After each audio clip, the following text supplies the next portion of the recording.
Assalamualaikum warahmatullahi wabarakatuh. Salam sehat bagi kita semua. Perkenalkan, saya Dr. Donel S. SPLG, subspesialis konsultan pitometer. Saya merupakan salah satu dosen di bagian obstetri dan ginekologi Fakultas Kedokteran Universitas Riau.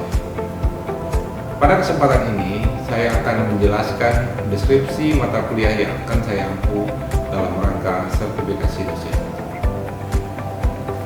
Adapun mata kuliah yang akan saya sampaikan adalah masalah kesehatan reproduksi. Untuk itu saya akan menyampaikan beberapa aspek. Yang pertama, deskripsi mata kuliah. Yang kedua, metodologi pembelajaran. Dan yang ketiga, sistem penilaian mata kuliah serta materi pembelajaran.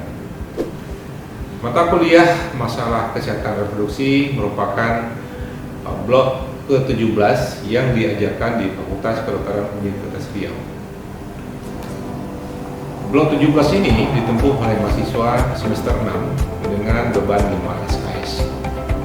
Tujuan dari blok ini adalah yang pertama, mahasiswa dapat menguasai sistem reproduksi wanita, kehamilan dan persalinan, menginterpretasikan kelainan lokal dan sistemik yang mungkin terjadi sebagai akibat gangguan sistem reproduksi dan prinsip dasar penguatannya.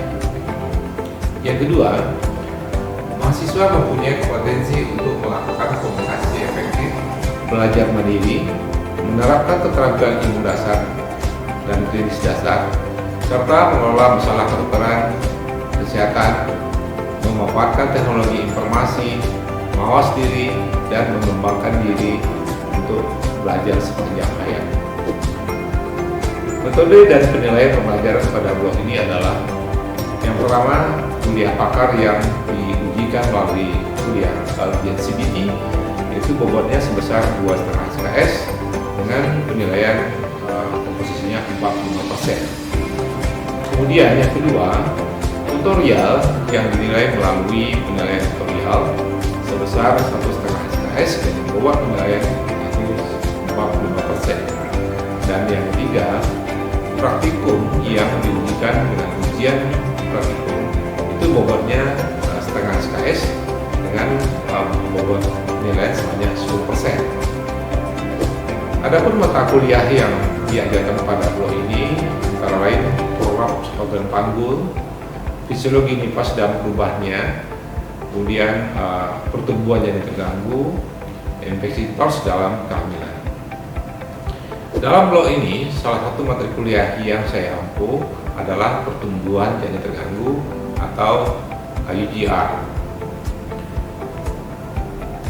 Materi kuliah ini diampu oleh KJF atau bagian Departemen Obstetri dan Ginekologi yang merupakan home base saya. UGR atau PJT merupakan salah satu dan penyebab morbiditas serta mortalitas perinatal.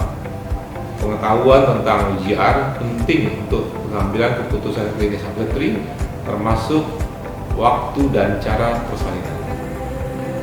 Berikut adalah video micro teaching materi pertumbuhan yang terganggu atau UGR yang merupakan bagian dari materi kuliah bidang obstetri dan ginekologi pada mata kuliah blok masalah kesehatan reproduksi. Assalamualaikum warahmatullahi wabarakatuh.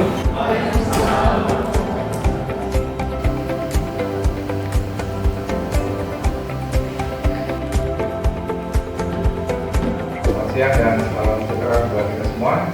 Apa kabar, sehat semua ya? Sehat semua ya. Sudah makan siang?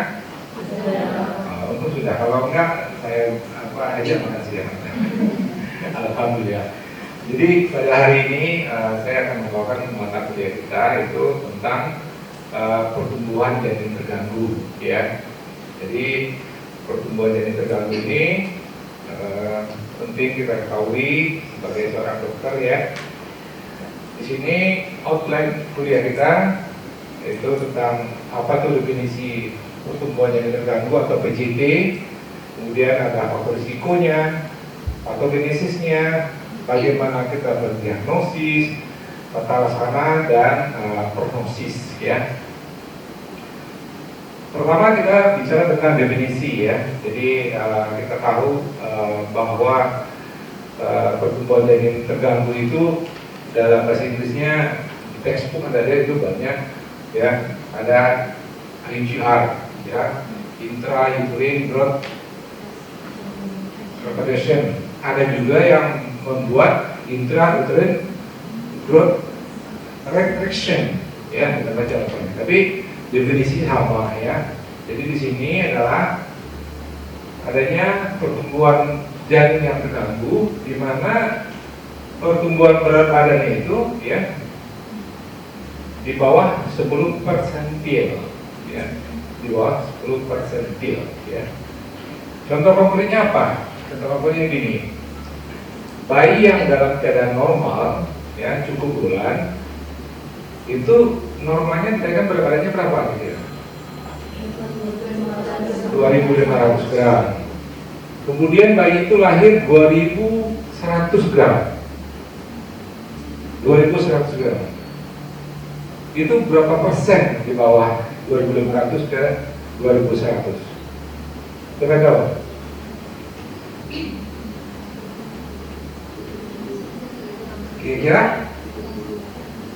Kira-kira hampir 15 sampai 20% gitu ya. Itu sudah masuk salah satu contoh konkret PJT atau IGR ya. Bayi yang normalnya lahir 2.500, tahunnya lahir 2.100 gitu. Padahal dia cukup bulan. Itu contoh konkretnya ya. Nah ini.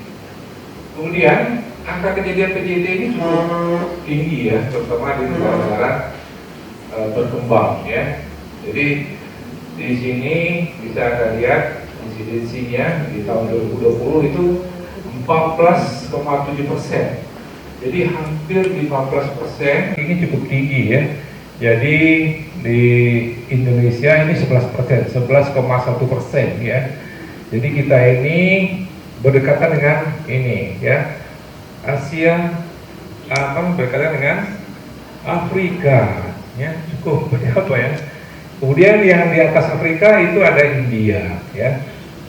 Jadi kalau dibandingkan dengan negara Asia Tenggara, kita ini setelah Filipina ya. Jadi dibandingkan negara Singapura, Malaysia, kita ini angka kejadian PJT-nya cukup tinggi ya.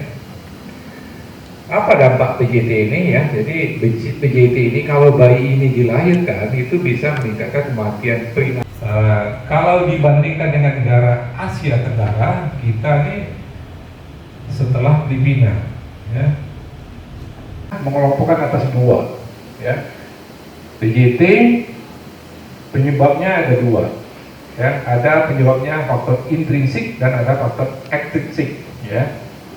Jadi faktor intrinsik ya, di sini dikelompokkan pada akibatnya itu namanya PJT simetrikal. Tumbuhan komponen pada bayi itu menjadi rendah ya.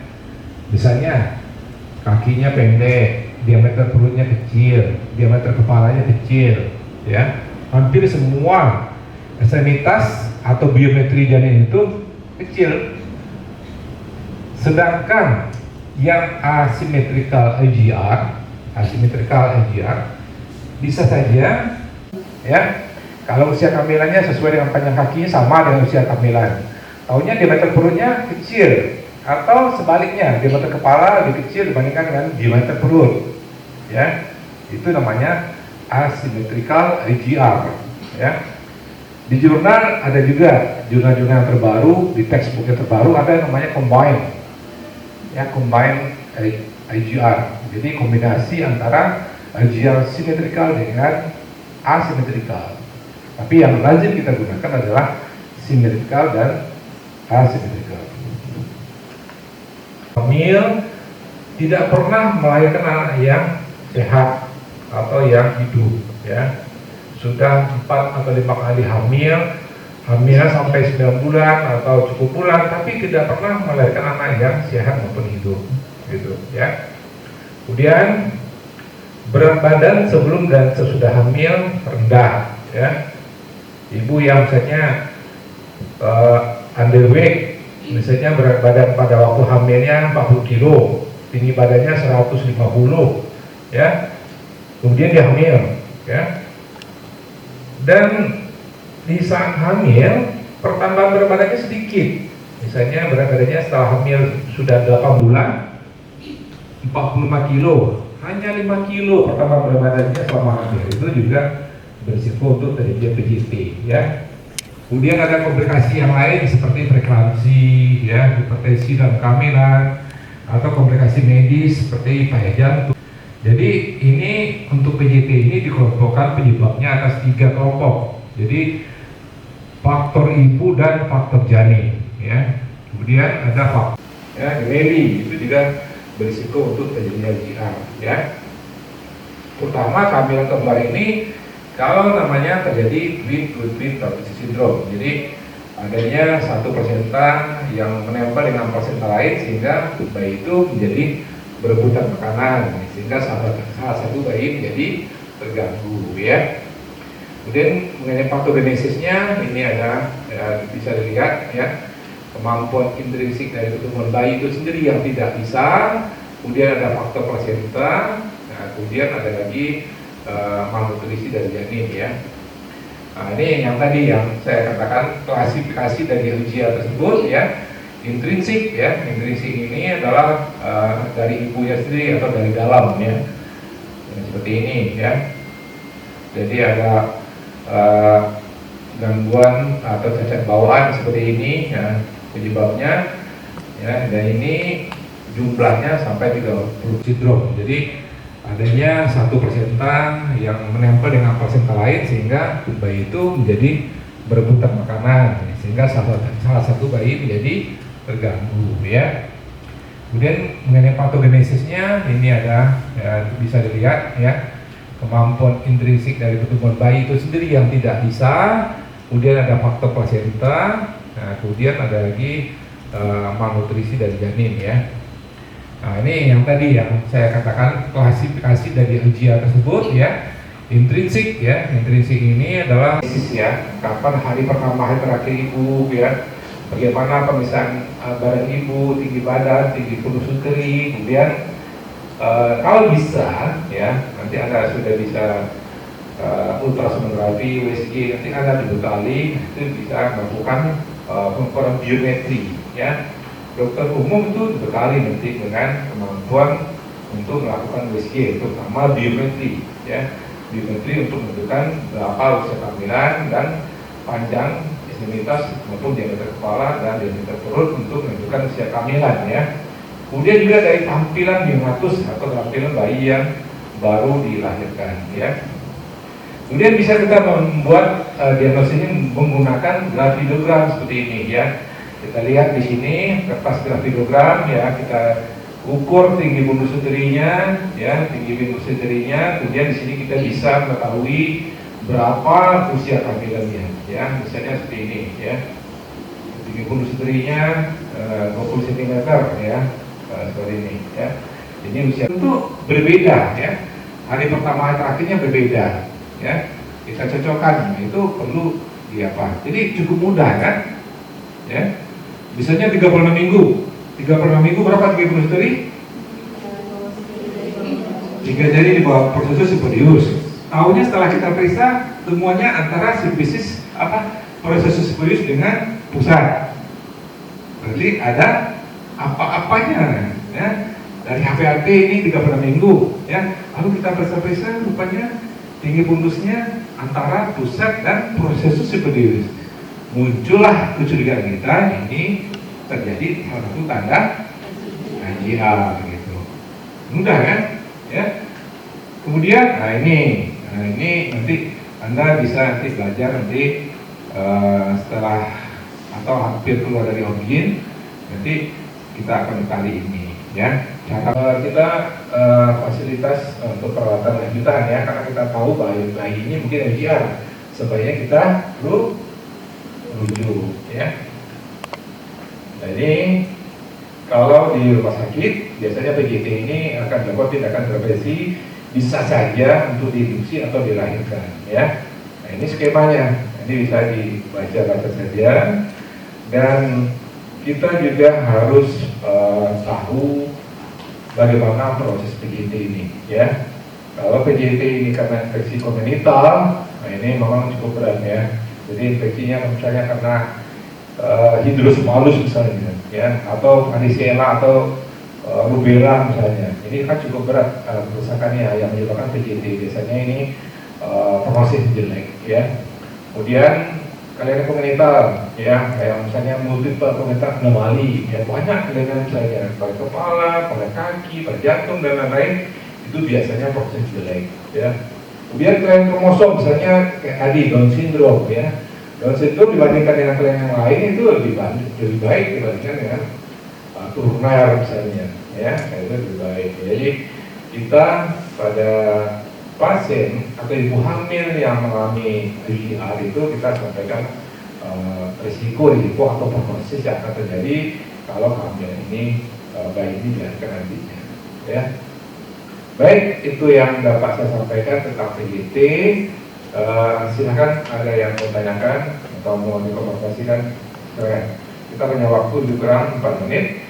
Perkenalkan, nama saya Ana, dokter. Saya ingin bertanya, tadi kan dokter menyampaikan bahwa pasien dengan PJT ini bisa dilahirkan dengan induksi atau secara pertandingan. Kira-kira apa saja syarat yang jika bisa dilakukan ini? Ya, bagus pertanyaannya. Jadi pada pasien yang mengalami pertumbuhan janin terganggu, memang ini kompetensinya dokter spesialis ya. Nanti di rumah sakit dokter spesialis kandungan itu akan menilai apakah bayi ini tingkat PJT-nya berat sekali, apakah kalau dilahirkan dia viabel atau tidak. Ya, kalau seandainya sudah viabel, itu kita lakukan induksi. Ya, pada waktu kita mau melakukan induksi, kita harus persiapkan alat-alat. Ya, persiapan alatnya kita punya monitor CTG yang continuous ya. Kemudian juga kita menyiapkan kamar operasi ya. Karena bisa saja bayi yang PJT waktu kita lakukan induksi misalnya, pada saat proses persalinan itu berjalan terjadi gawat janin, sehingga kita harus melakukan tindakan operasi situ atau segera. Jadi memang bayi yang dengan PJT yang saat itu mengalami persalinan itu pengawasan lebih ketat ya, karena dia lebih rawan untuk mengalami gawat janin atau berganti stres gitu ya. Apakah ada perbedaan prognosis di masa depan bayinya apabila terkena PJT? Ya, bagus pertanyaannya. Ya, ada nggak perbedaan prognosis antara bayi dengan LGR asimetrikal dengan simetrikal LGR ya? Jadi simetrikal LGR itu biasanya terjadi pada ibu yang sejak awal sudah terjadi komplikasi pada ibunya. Sejak trimester pertama misalnya ibunya sudah menderita anemia atau penyakit kronis misalnya tuberkulosis misalnya, itu bisa menyebabkan terjadi simetrikal LGR. Semua komponen dari bayi itu menjadi terganggu pertumbuhannya, dan itu jika dibandingkan dengan asimetrikal LGR, ibunya pada usia kehamilan 24 minggu mengalami namanya hipertensi atau preeklamsi berat atau preeklamsi dengan severe picture, itu bisa berkomplikasi terjadinya asimetrikal LGR ya. Jadi pertumbuhan beberapa komponen bayi itu jadi terganggu, misalnya diameter kepala, diameter jantung ya, diameter abdomen itu jadi terganggu ya. Tidak semuanya kena ya, dan ini jika dibandingkan dengan bayi yang simetrikal LGR, itu prosesnya lebih jelek bayi yang simetrikal lebih jelek prosesnya dibandingkan dengan asimetrikal. Kalau simetrikal LGR itu semua organnya sudah terganggu pertumbuhannya sejak awal ya gitu. Jadi simetrikal LGR itu lebih berat prosesnya dibandingkan dengan asimetrikal LGR ya gitu. Ada lagi yang mau tanyakan? Dan bagaimana pendekatan yang bisa kita lakukan pada pasien yang memiliki faktor resiko atau faktor-faktor prinsipis yang sudah disebutkan sebelumnya dokter, namun pada saat dilakukan pemeriksaan itu belum ada tanda-tanda gangguan perkembangan pada janinnya. Kemudian bagaimana tadi pendekatan yang bisa kita lakukan, dan mungkin bagaimana juga edukasi yang bisa kita sampaikan kepada pasien. Ya, betul. Terima kasih ya. Nah, jadi ada faktor risiko untuk terjadi GR ya, misalnya pada ibu yang sebelumnya hipertensi atau diabetes. Yang bisa kita lakukan pada pasien yang memiliki faktor risiko atau faktor-faktor klinis yang sudah disebutkan sebelumnya, dokter. Namun pada saat dilakukan pemeriksaan itu belum ada tanda-tanda gangguan perkembangan pada janinnya. Kemudian bagaimana tadi pendekatan yang bisa kita lakukan, dan mungkin bagaimana juga edukasi yang bisa kita sampaikan kepada pasien. Ya, betul. Terima kasih ya. Nah, jadi ada faktor risiko untuk terjadi GR ya, misalnya pada ibu yang sebelumnya hipertensi atau diabetes mellitus dan kehamilan ya. Sebelum hamil sudah diabetes tipe 1 ibunya ya. Kemudian dia hamil. Di awal-awal kehamilan mungkin tidak terlihat komplikasi yang muncul pada ibunya, pada bayinya ya. Ya, tentu kita harus aware sekali karena ibu ini berisiko melahirkan bayi yang GR karena dia menderita penyakit tertentu, misalnya hipertensi atau hiperkolesterol atau diabetes mellitus ya. Tentu kita harus memberikan edukasi pada ibu ini, misalnya dia harus kontrol gulanya, dia harus kontrol tensinya ya. Kemudian juga dia harus kontrol makannya, pola makannya. Itu yang penting kita edukasi dari dia. Dan juga kita sampaikan pada dia kontrolnya berbeda dengan ibu yang normal ya. Jadi kita masukkan pada skala Puji Hayati itu tidak berbeda apa ya. Jadi edukasinya harus sampai dan kita harus betul-betul pantau kepatuhan pada pasien untuk melakukan kontrol ya. Begitu juga dengan kontrol penyakit yang ada sebelum dia hamil ya. Oke, terima kasih atas pertanyaan.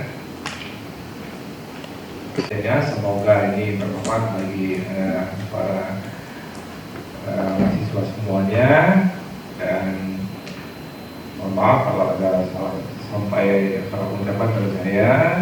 Ucapkan terima kasih selanjut pertanyaan juga dengan mengucapkan alhamdulillah amin. Wassalamualaikum warahmatullahi wabarakatuh. Sekian video rekaman proses pembelajaran untuk mata kuliah pertumbuhan janin terhambat pada program studi obstetri dan ginekologi Universitas Riau. Video ini digunakan sebagai salah satu syarat penyusunan dokumen pernyataan dari dosen dalam unit kerja Tridharma Perguruan Tinggi atau PDD UKT-PT. Semoga dengan adanya video ini menjadi pertimbangan yang baik dalam proses penilaian sertifikasi dosen gelombang pertama pada tahun 2020 ini. Akhir kata, saya ucapkan terima kasih. Wassalamualaikum warahmatullahi wabarakatuh.